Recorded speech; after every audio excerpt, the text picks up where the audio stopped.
On October 26, 2025, Russian President Vladimir Putin stood before cameras and made yet another nuclear boast.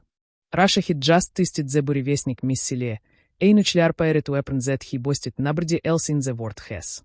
Days later, he bragged about the Poseidoon underwater missile, supposedly undetectable and unstoppable. But here's what Putin doesn't want you to know. This increasingly disparate displays of nuclear sabotaging and satellite red lines that he dares nations to cross around signals of strength. Here are symptoms of a dying superpower grasping at its last remaining card. And Western leaders are finally calling VCS bluff. After nearly 4 years of nuclear threats, the world has watched Putin paint red lines so many times that the paint has hit time to DRY. Consider the scale of Russia's nuclear blackmail campaign. According to the Voice of America's comprehensive database, Russian officials made 135 nuclear threats between February 2022 and December 2024 alone. Putin himself was responsible for 27 of these, and their frequency increased as time went on. IT started with 5 threats in 2022, 9 in 2023, and 10 went to 13 in 2024. 2025 was admittedly a slow year for nuclear threats with United 24 media suggesting only 4, with 3 of TRM, including the Poseidoon and the Burevestnik announcement, all made within a fortnight. But President Donald Trump perfectly captured the absurdity of even indulging the Russian president when asked about Putin's latest missile announcement. I know we have a nuclear submarine, the greatest in the world, right off their showers. So, I mean, it doesn't have to go 8,000 miles, and you're not playing games with us. You're not playing games with the meter. 10. Turning visibly angry, he added. He ought to get the war ended. A war that should be taken 1 week is now in its 4th year. That's what he ought to do instead of testing Mizrostov. Trump's dismissal marks a turning point. It's one of those rare times a major Western leader isn't carefully weighing every word to avoid provoking Moscow. Instead, is treating Putin's nuclear rhetoric like what it actually is, the disparity posturing of a leader whose conventional military has catastrophically underperformed. So, let's walk through Russia's pattern of nuclear blackmail and see what it really tells us. While we won't go into a full list, as that would contain a lot of repetition, here is a pattern from the very start. Every time Ukraine or NATO makes a significant advance, Putin reaches for VCS nuclear playbook. It's become as predictable as it is hollow. February 24, 2022, Day 1. Putin launches VCS special military operation with a teamly wield nuclear threat, suggesting that anyone who tries to interfere with Russia will see consequences that you've never seen. These were strong words, but ask the first mistake. Russia essentially threatened nuclear war before it even tried to UN conventionally to TRY and isolate Ukraine from the rest of the world. February 27, 2022, Day 3. When it becomes clear Ukraine won't fall in 48 hours, Putin orders Russia's nuclear forces into a special mode of combat duty, a fancy term for alert status. The West takes notice. April 20, 2022. Russia tests the РС-28 Sarmat ICBM. Roscosmos chief Dmitry Rogozin previously claimed it can rip to shreds any missile defense system. They are countered by announcing this was a routine test with proper notification under the New START treaty. But the timing reveals Putin's frustration as Ukrainian resistance continues. April 24, 2022. Foreign Minister Sergei Lavrov warns that continued Western support for Ukraine could lead to World War III. This comes one day after as Secretary of State Antony Blinken meets with Zelensky in Kyiv. The message is clear: stop helping Ukraine, or else. The West responds by continuing to help Ukraine anyway. Mind you, this was merely 2 months after the invasion started, and you've already seen 4 threats. June 2022, the HIMARS Red Line. The administration of President Joe Biden argued that providing high-mobility artillery rocket systems, or HIMARS, would be an unacceptable provocation. Russian officials echoed this, warning of direct consequences. 10 Ukraine started winning battles in April and May. Suddenly, HIMARS didn't seem so provocative anymore. The Ascent term, Russia did nothing, and NATO quickly learned that Russia's red lines seemed to have practically limitless flexibility and interpretation. July 2022 and March 2023. On two separate occasions, the former Russian president, Dmitry Medvedev, suggested that Ukraine taking Crimea, a former Ukrainian territory, would incite judgment directly responsive with any weapons necessary, naturally implying the use of nuclear missiles. While the first threat somewhat registered in Ukraine and NATO, Ukraine would end up developing and receiving long-range drones that it used to TRY and damage the Kherson bridge and surrounding infrastructure. So when one threat isn't enough, Medvedev needed to double down and still not get taken seriously. September 21, 2022. Putin announces partial mobilization and declares, in the event of a threat to the territorial integrity of our country and to defend Russia and our people, we will certainly make use of all weapon systems available to us. This is not a bluff. Yet even as Ukraine continues to strike Russian territory with drones, no nuclear weapons appear. In that same month, Putin also annexed Donetsk, Luhansk, Kherson and Zaporizhia, regions Russia doesn't even fully control, and declared them Russian territory. The implicit threat was that taking Russian soil could risk nuclear retaliation. Ukraine responded by liberating Kherson city by November, pushing Russian forces across the Dnipro River. Russia countered with even more threats as its soldiers ran for their lives. February 2023. Germany announces it will send Leopard tanks to Ukraine, something Putin had explicitly warned against and immediately threatened nuclear consequences. The tanks arrived from Germany, even if they needed nearly 2 years to reach large enough numbers to be worth maintaining. This was yet another of the red lines blatantly getting crossed by NATO with seemingly no repercussions. June 2023. Putin announces the relocation of tactical nuclear weapons to Belarus. This is supposed to make the West nervous. Instead, it ends up being a symbolic history that changes nothing on the ground. Russia already hit a stockpile of weapons in Kaliningrad, which is arguably closer to some European capitals than Russia's own territory. February 2024. Putin warns that any NATO country sending troops to fight in Ukraine would face nuclear consequences. France's President Emmanuel Macron still said he wouldn't rule out sending European troops.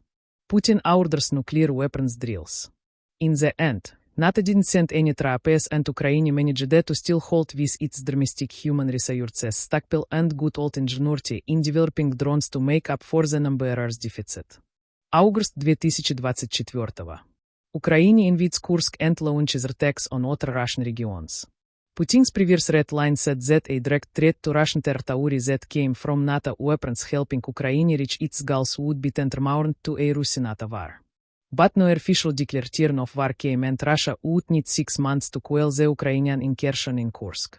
Ukraine managed to score this important victory all by itself, prompting Team President Biden to authorize the use of long-range attacking missiles against targets inside Russia in November 2024. Putin's response was almost comical in its predictability. He signed an update to nuclear doctrine the very same week, lowering the threshold for nuclear use. The new doctrine states that an attack by a non-nuclear state, backed by a nuclear power, could trigger nuclear retaliation. 10.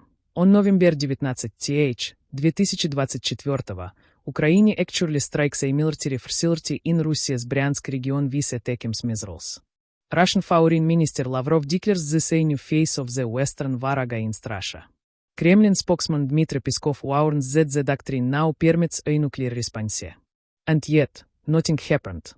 Instead, Russia launched the Uran-7 missile, which is an intermediate-range ballistic missile that could carry nuclear warheads, but was armed with conventional weapons. It's nuclear theater of displaying what Russia could do, while very carefully not actually following through. November 21 st. 2024. Ukraine strikes with British Storm Shadow missiles. Russian ambassador to the UK claims Britain is now directly involved in this war. Once again, the nuclear threshold has allegedly been crossed. Once again, no nuclear weapons are used.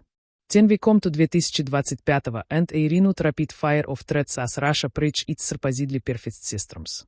But Putin keeps making these threats that don't work precisely because here literally all he has left. Consider Russia's strategic position. At the start of the war, Russia had numerical superiority, industrial capacity, and the element of surprise. 3 years later, it's managed to occupy roughly 1% of additional Ukrainian territory at the cost of an estimated 1.4 million Russian casualties, a devastated economy, and international isolation. Russia's vaunted military doctrine has proven catastrophically unsuited for modern warfare. Unlike NATO forces that learn from battlefield experience, Russia defaults to rigid, pre-planned scenarios and attritional warfare. When Russian units encounter unexpected resistance, they often can't adapt. Officers can't make autonomous decisions. The result is predictable tactics that Ukrainian forces exploited again and again. The Gostomiller-powered disaster on day one set the tone.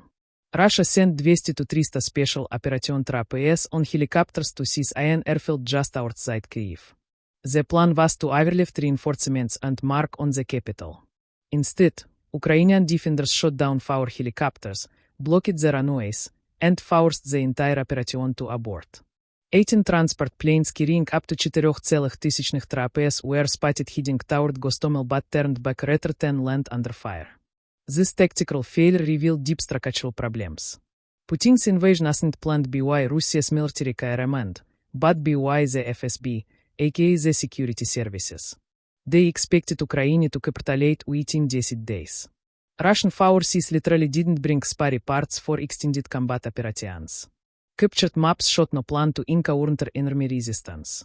Putin has directly led to this issue by spending 20 years systematically destroying any possibility of receiving accurate information. He surrounded himself with yes men who tell him what he wants to hear rather than what he needs to know.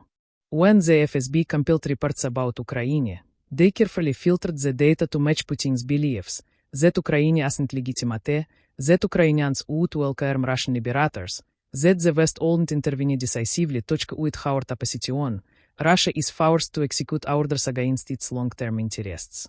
The regime that eliminated dissent to maintain control now finds that same lack of dissent prevents the adaptation necessary for survival. And so Putin reaches for the nuclear card again and again since he can't admit the invasion was a mistake. That would require acknowledging which his initial assessment was wrong, something which his system can't tolerate. At the same time, Russia can't win conventionally as its military has so far proven incapable against a smaller NATO-trained Ukrainian force. He also can't negotiate from strength since Russia is losing territory in counter-offensives. Nuclear threats are literally Putin's last remaining tool to project power. They have 4 main goals, which make them quite vulnerable when used. But this implies here being used springly and intently, something you've yet to see. For one, they can distract from military failures. Every time Russia suffers a major battlefield defeat, the nuclear rhetoric intensifies. For instance, if Russia can't take Pokrovsk, VT tests a new missile that can be so incidentally used to flatten the entire city. When Russia started losing territory that occupied or even got invaded by Ukraine, suddenly that was a foul move that warranted a nuclear response not only on Ukraine but also on its allies. It's a classic form of misdirection. Secondly, a nuclear threat does intimidate risky Western leaders. Here democratically elected and are accountable to voters who naturally fear nuclear war. This makes them prime candidates to be forced to back out from vital NATO resolutions that would see more packages and modern equipment being sent to Ukraine.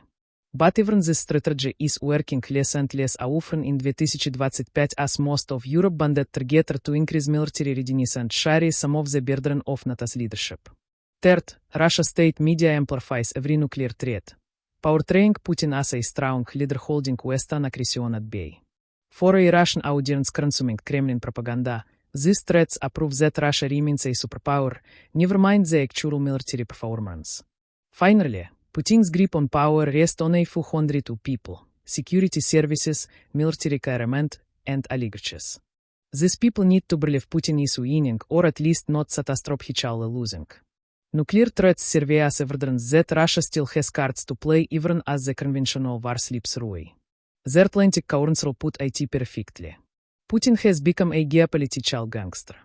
While englische Fernancy and political activist Bill Browder equate the Putin to a mafia boss or like the most brutal guy in the prison yet to disguise Russia's steadily eroding military capabilities.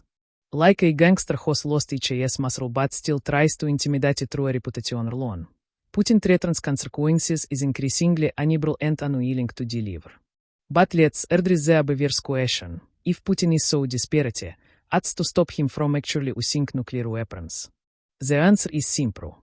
Even Putin understands how suicidal that is. It is what would realistically happen if Russia used even a single 10-kiloton tactical nuclear weapon in Ukraine.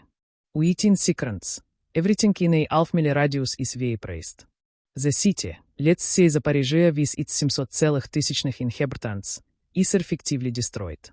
Within minutes, radiation detectors across Europe register the detonation. Secured communication lines between Kyiv, Washington, London, Paris, and Berlin are buzzing. Russia has crossed the nuclear threshold. NATO would almost certainly declare this an act requiring immediate response, not because NATO wants nuclear war but because allowing Russia to use nuclear weapons with impunity would destroy the nuclear non-proliferation framework that has prevented nuclear war for nearly 80 years. The principle is called escalate to de-escalate in military parlance. But the reality is much simpler.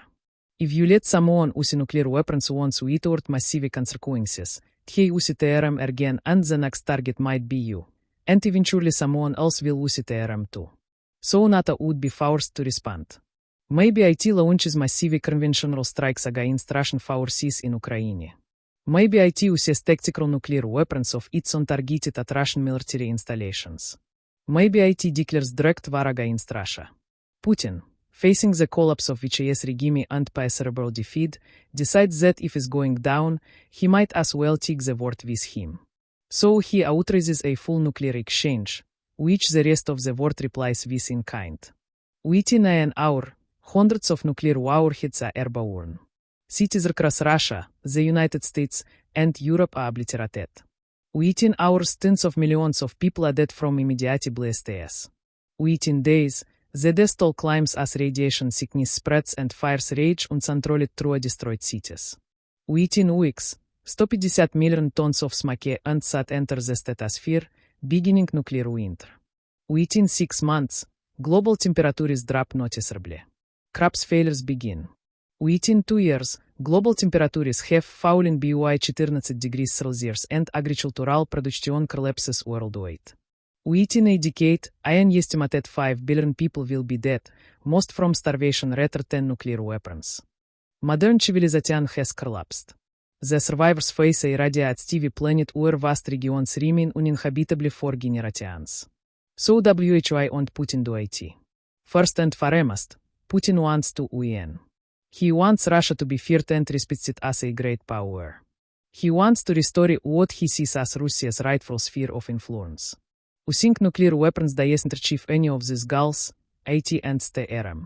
A nuclear strike on Ukraine would achieve 4 things: destroy the very territory and people Russia claims it's trying to liberate, guarantee NATO's direct involvement in the war, almost certainly result in Putin's own death, either from NATO retaliation or from his own security services removing him to Soviet themselves, eliminate any remaining international support, including from China and India. Putin is many things, but is not completely insane. He understands that using nuclear weapons basically ends his regime and possibly Russia as a whole. The second point comes from outside of Russia. At the G20 summit in Bali in November 2022, when Russia's situation around Kherson was becoming desperate, President Biden met with Chinese President Xi Jinping. Intelligence suggests 11 directly told Putin not to use nuclear weapons. China's position matters enormously. Russia's economy increasingly depends on Chinese trade, especially for oil and gas exports that Western sanctions have restricted. If China turned against Russia over nuclear use, Putin would face complete economic isolation. China has its own reasons for opposing nuclear weapons use. VT sits a president that could repel to Taiwan. GT threatens the global economic system that China benefits from, and it risks nuclear escalation that could threaten Chinese interests. Third, Putin invaded Ukraine because he wants Ukraine, be it its people, its resources, its strategic position, its industrial capacity, or most likely, all of the above. A nuclear weapon just destroys what you're trying to capture, rendering the territory temporarily uninhabitable and killing the population you claim to be protecting. If Putin's goal was simple destruction, he told we set nuclear weapons on day one. The effect that he hasn't, despite nearly 4 years of war and countless red line crossings, shows that he still believes he can win Ukraine conventionally or pressure the West into accepting a favorable peace deal. Using a nuclear weapon would essentially be admitting total defeat. If you can't win and you'd rather destroy what you can't have, you've given up on the original objectives. Finally, here is a somewhat solemn truth that Putin's nuclear blackmail has been partially successful. Germany still refuses to provide Taurus cruise missiles. They has delayed attacks delivery for 20 months. F-16s arrived far later than Ukraine requested. Every weapons system goes through a lengthy debate where Western officials carefully weigh escalation risks. This cautious approach has caused Ukraine. Imagine if Ukraine had received the attacks, F-16s, and long-range missiles in mid-2022 during its successful Kharkiv counter-offensive. The war might look very different. Instead, Russian nuclear threats such as full slot, Tau didn't stop Western aid. So the moment Putin decides to use a nuclear weapon, one of two things happens. Either NATO responds with overwhelming force and Russia loses everything, or NATO backs down and reveals that nuclear blackmail works even better than anyone thought. Putin's not gambling with his life on that coin flip. He's getting more leads from the threats than he would from actual use. All of this assumes Putin remains rational. It assumes he doesn't reach a point where he believes his regime is doomed anyway and decides to go out in apocalyptic glory. It assumes no miscalculation, no extravagant, no moment of desperation where he genuinely believes nuclear escalation is his only option. Take the Cuban Missile Crisis of 1962. It nearly went nuclear because of miscommunication and brinksmanship. Wir fight a nuclear war through look as much as skill. Every time Putin retrolls the nuclear CBRR, here is a danger chance something goes wrong. All it takes is one overly aggressive response, and you're back to the Cuban crisis all over again. And the more times Putin or his henchmen threaten, the more chances for error. It's like playing Russian roulette repeatedly. The first few times, the odds are in your favor, but eventually, probability catches up. Meanwhile, Putin's domestic situation grows more precarious. The Russian economy is hemorrhaging money as Russia has been forced to admit that it needs to cut back on defense spending for the first time in years. Oil and gas money that made Russia rich from the 2000s onward is starting to run out, with a 35% of year-over-year decline in revenue and a 17% of decrease in refining capacity in mid-2025. If Putin's regime begins to collapse, he might think he has nothing else to lose. This is why Trump's dismissive approach, while satisfying, carries risks. You want to call Putin's bluff without pushing him into a corner where he feels nuclear use is his only option. You want to provide Ukraine with what it needs to win while maintaining a firm pace for Russian de-escalation. The fundamental problem is that nuclear weapons exist to prevent their own use. Deterrence works when both sides believe the other will actually use nuclear weapons in response to certain actions. If you convince your adversary you never use nukes under any circumstances, you will lost deterrent. If you convince them that you might use nukes over minor provocations, you will created instability. Putin is trying to exploit the system. He wants the West to believe he might use nuclear weapons to deter support for Ukraine while never actually having to prove it, because using them would end his regime. The West's response has been to gradually test these threats, crossing red lines incrementally to demonstrate their hala. First HIMARS, 10 tanks, 10 attacks, 10 F-16s. Each time Russia threatens, nothing happens, and the threats lose credibility. In the end, Putin will almost certainly continue making nuclear threats. Here is the only tool he has left. But the West is no longer paralyzed by these threats. Trump's dismissive response, Britain's determination to keep supporting Ukraine, Germany's rearmament, and Europe's coalition of the willing, provided €40 billion, Or $46 billion in military aid, all demonstrate that Putin's nuclear blackmail is losing its power. The war in Ukraine will be decided by economics, logistics, military technology, and political will. And on every one of those metrics, Russia is losing ground. Thanks for watching. Now, if you want to learn more about Russia's deteriorating military situation, check out our video on Russia's economic collapse. Наклонная черта влево.